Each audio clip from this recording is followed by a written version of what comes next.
Hello guys, how are you everybody? Kumusta kayo lahat? Samsam dito. Katapos lang mag-shower. Ano ito? Comb his hair.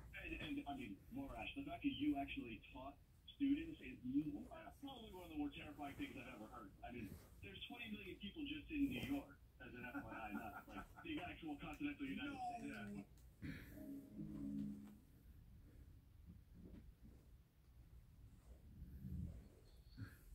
Kasi tagal kami hindi magkita nito. Na-miss ko itong aso ko na ito.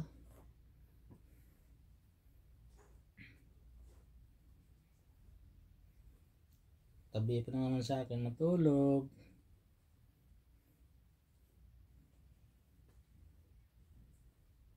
Tuwing umaga ginigising ako. Ngayon wala na siya magising. Si Grace nang gigisingin niya. Come on, gonna comb your tummy. Okay, Papa comb tummy. Okay, yeah.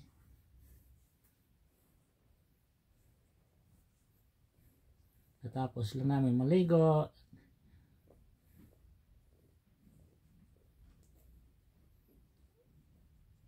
Dami lang to gasto. Dami siyang maintenance. Kailangan mong gamutin ang mga tainga niya.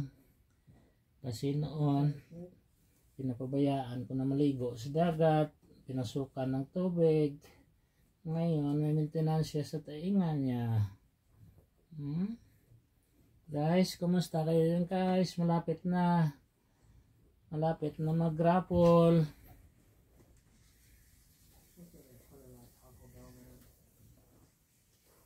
Nagpa-raffle ako sa Pilipinas. Malapit na guys. Huwag niyo kalimutan mag-comment, mag-subscribe, or i-share ang video ko sa mga kaibigan nyo para na maka-subscribe sila at saka mag-comment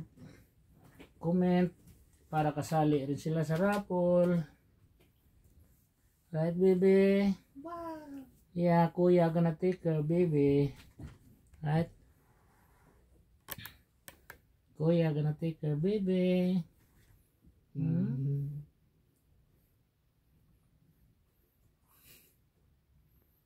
See? Kuya, tell to Joshua to go in a silver rod and buy a pipit pad for me. Tell Kuya, no more pipit pad for me, Kuya.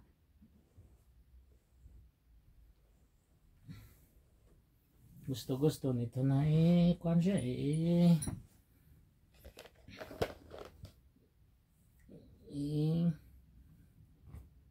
suklayan ng buhok sobra pa to sa bibi.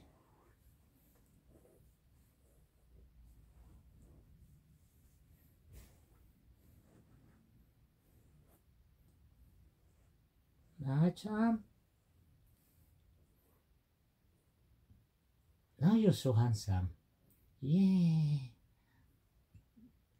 You're gonna comb properly, that's why no more wrinkle, okay? It's hard to comb your hair if we got the wrinkle.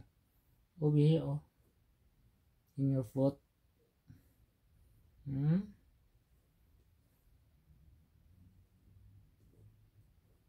Guys, malapit na tayo magkita-kita dyan sa Pilipinas. Magstay ako dyan ng maybe couple of months. Doon ako mag-vlog. Siguro mag-farming muna ako doon. Babalik ako dito mag-file ng retirement ko. 1 year na lang naman 62 pwede na ako mag-retired optional. Ayaw ako mag-retired na, hindi na ako makalakad. Right, baby? Baby? Other side? Okay, other side. You're gonna comb your hair other side. Yeah. Yeah.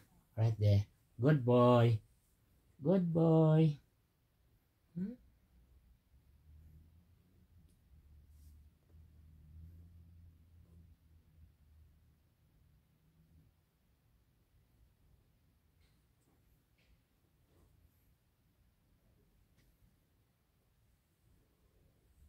Why, if you feel hot, I turn off the aircon. Because I mean, almost 2 months now is on all night, day and night.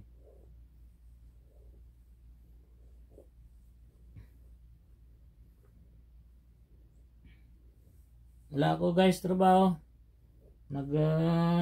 Kuhan ako sa trabaho ko. Umalis na ako sa trabaho ko. Kasi sa couple of weeks, uwi na naman sa Pilipinas eh. Nagpaalam ako doon kung hindi maganda ang takbo ng farming ko doon, pwede ako makabalik. Tatanggapin pa rin nila ako kasi nagpaalam ako ng maayos. Kasi 30 years na ako nagtatrabaho dyan.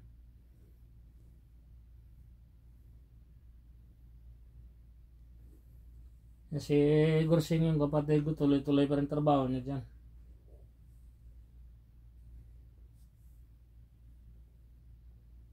Dami na rin pera na nakuha nila sa akin. Dami na rin akong malalaking project na natapos na ako ang humahawak.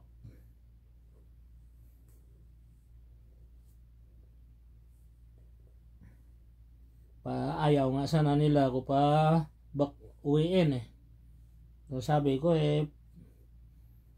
parang mahina na yung katawan ko sa amoy ng pintura.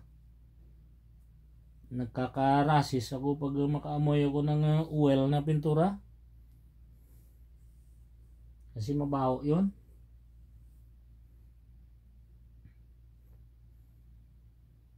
Namamaga yung mga kuhaan ko, mukha ko. Kaya nagdesisyon ako na magbakasyon.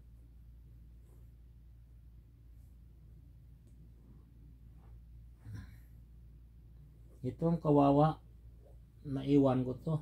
Hanap-hanapin ako nito kasi kasama kami palagi.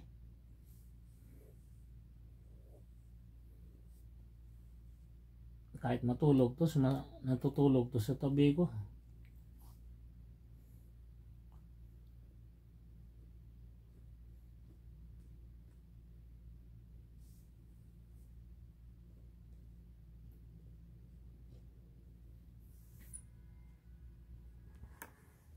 Alright guys, kita-kita lang tayo doon. Huwag niyo kalimutan mag-subscribe, i-share yung video ko, at saka mag-comment, at saka mag-like para magkasali kayo sa